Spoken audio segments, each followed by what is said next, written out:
In the tapestry of historical virtues, courage stands as a beacon of unwavering truth.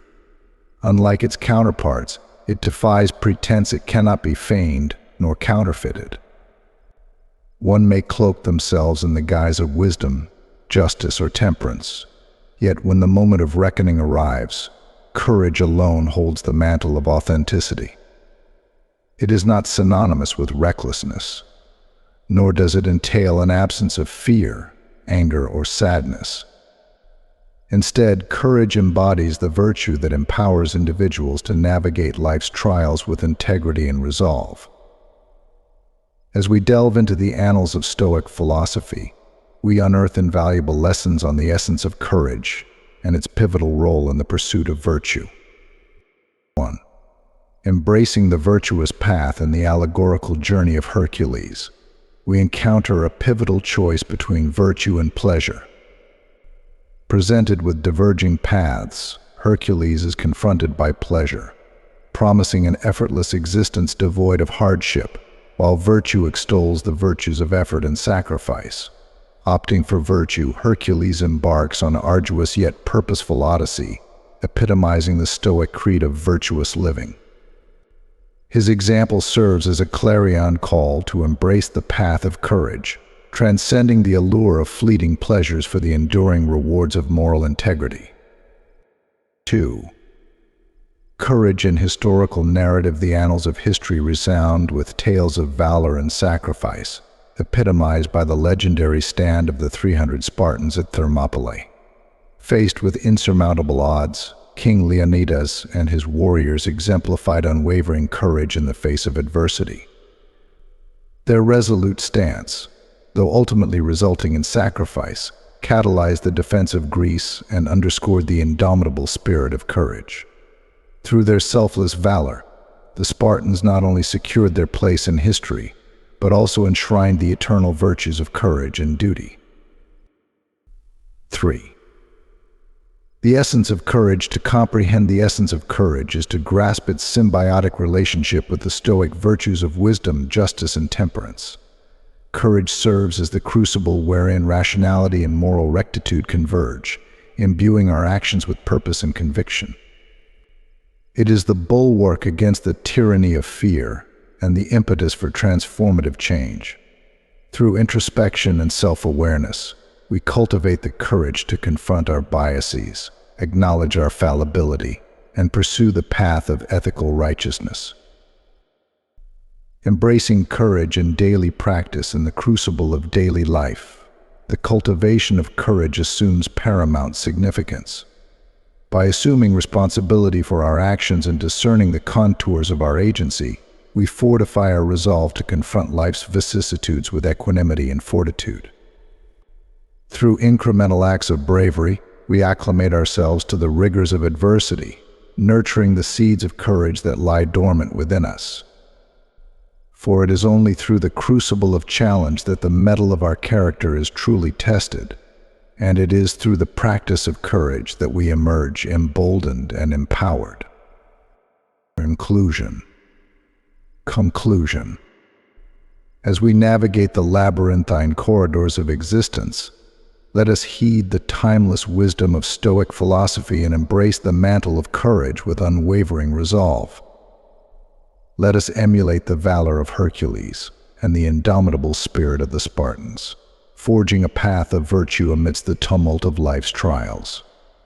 For in courage lies the crucible of transformation, the catalyst for moral growth, and the beacon that illuminates the path to virtuous living. May we, therefore, embark upon this odyssey with courage as our compass, guiding us towards the shores of ethical integrity and spiritual fulfillment. All historical virtues, the only one that cannot be feigned is courage. You can pretend to be wise, pretend to be just, and even pretend to be temperate, but sooner or later in life you will have to face your problems. And to face your problems, you need courage. Courage is not synonymous with recklessness. Taking excessive risks is not courage. Courage also doesn't mean never feeling fear, anger, or sadness. Courage is the virtue that allows you to do what is right. Despite the circumstances, a courageous person may feel fear. It's Natural, however, even with fear, they do what they believe to be right and necessary in each situation. Running away from problems doesn't solve anything. In fact, it only makes problems grow larger. Historical figures act with courage, overcoming obstacles and making their own paths. Let's take the example of Hercules. When he was coming of age, he didn't know what to do with his life. One day he fell asleep and started to dream. In his dream, two paths opened up before him, and from each path emerged a woman. On one side was virtue, and on the other was pleasure. Pleasure said to Hercules, "I will take you down the sweetest and easiest path. You won't be without experiencing any pleasures. You'll live without knowing hardships and sorrows, enjoying great pleasures with minimal effort." Pleasure promised Hercules an easy life with shortcuts and no challenges, a life with the least amount of work possible. After pleasure made its proposal, virtue said, "Let me explain how things truly are. The gods don't grant anything to humans without effort. If you want to achieve something, you'll have to strive for it. If you wish for all of Greece to admire your courage, you must try to do something good for all of Greece." Virtue promised Hercules a difficult path with possible rewards and great sacrifices. Hercules chose virtue. He didn't live an easy life, but he lived a purposeful life. He accomplished challenging tasks, made several mistakes along the way, and faced everything he needed to with courage until he became a god. Just like Hercules, historical figures choose the path of virtue, and courage is necessary to act with virtue. In this video, I'll talk about courage, the second of the four historical virtues. I imagine you're already familiar with the story of the Battle of Thermopylae. The Persian army, led by King Xerxes, with 300 soldiers, threatened to destroy all of Greece due to the lack of coordination among the Greek armies to defend against the Persian invaders. King Leonidas of Sparta decided to confront them to buy time for the Greeks to organize, since he couldn't take the entire Spartan army to battle due to religious reasons. Leonidas went to the pass of Thermopylae with 300 of his personal guards. They knew it was suicide. 300 against 300,000 had no chance of winning. Nevertheless, they knew it was what they had to do. It was their duty as Spartans and Greeks. They were probably afraid, facing the prospect of death, but they didn't show it and didn't allow it to affect their judgment about what was right. That is courage, facing a complicated situation that will push you to your limit and yet acting rightly and facing the problem, not running away from it. The 300 Spartans died at Thermopylae, along with King Leonidas. But thanks to their sacrifice and courage, the Greeks were able to organize in Salamis and Plataea, where they defeated the Persians. Thanks to the courage of the 300 Spartans, all of Greece was saved. It's a clear example of courage. Legend has it that Leonidas descended from Hercules himself. Undoubtedly, both are clear examples of historical bravery. Historical figures didn't seek danger, nor did they intentionally put themselves in dangerous situations. They didn't avoid danger or unpleasant situations. However, when they believed something more important was at risk, they didn't hesitate to face it. For historical figures, courage is absolutely essential to possess the other three virtues: wisdom, justice, and temperance. Acting rationally means acting with wisdom, justice, and temperance. And to act rationally, you need to be courageous. You need courage to confront your ego, courage to challenge your biases and seek the truth, courage to acknowledge your mistakes, even when it hurts, courage to face external opinions, courage to pursue your goals, and courage to admit everything that can be changed. To work on our courage, we should focus on three aspects. Firstly, we should work on our sense of responsibility. We should reflect on the things that are our responsibility and be aware of what it means to be responsible. Being responsible for something means taking care of it and protecting it. It means that when something doesn't go well, it's our fault. We can't be courageous if we don't become responsible. In the story of the 300 Spartans, the 300 Spartans who went to fight were aware that they were responsible for protecting and defending their city and the people living in it.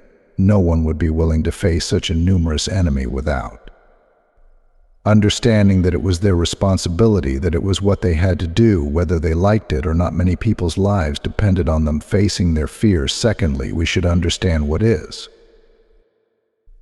Within our control, and what is not, there are countless situations that cause us fear, and they don't depend on us. It's important to distinguish what we can control and what we can't. Historical courage starts with the following questions. If something that scares me is completely out of my control, what sense does it make to fear something I can't control? If the actions of others are not under our control, why fear others? If the external can't harm us, only our own thoughts can affect us, why fear what is external to us? Historical figures reflected on these questions to not feel fear, for example, of poverty, public opinion, disease, or even death. A historical figure is not foolish or courageous merely for being courageous. A historical figure doesn't feel fear because they realize that there is nothing to fear. Thirdly, we should practice courage. In the words of Seneca, there is no person less fortunate than the one whom diversity forgets, as they haven't had the opportunity to test their courage. Courage must be practiced daily with small actions in your daily life. You can practice stepping out of your comfort zone, daring bit by bit to do things you don't feel comfortable doing. It's important to get used to being courageous because at some point we will all face situations that require courage to overcome them. Don't let these situations catch you unprepared. Train your courage daily. What did you think of this virtue? I await your response in the comments. I hope this video inspires you to become braver in challenging situations. Remember that courage means acting rightly even with fear or in the face of circumstances. That's why it should always be accompanied by prudence. It's not about acting impulsively, but acting with purpose, taking risks for a greater good. I encourage you to put this historical virtue into practice just like Hercules and Leonidas. Thank you all for joining us on this journey into History in a Mind channel. If you found this video helpful, be sure to like, share, and subscribe to our channel for more content like this. Until next time, stay stoic, stay mindful, and stay true to yourselves. Take care.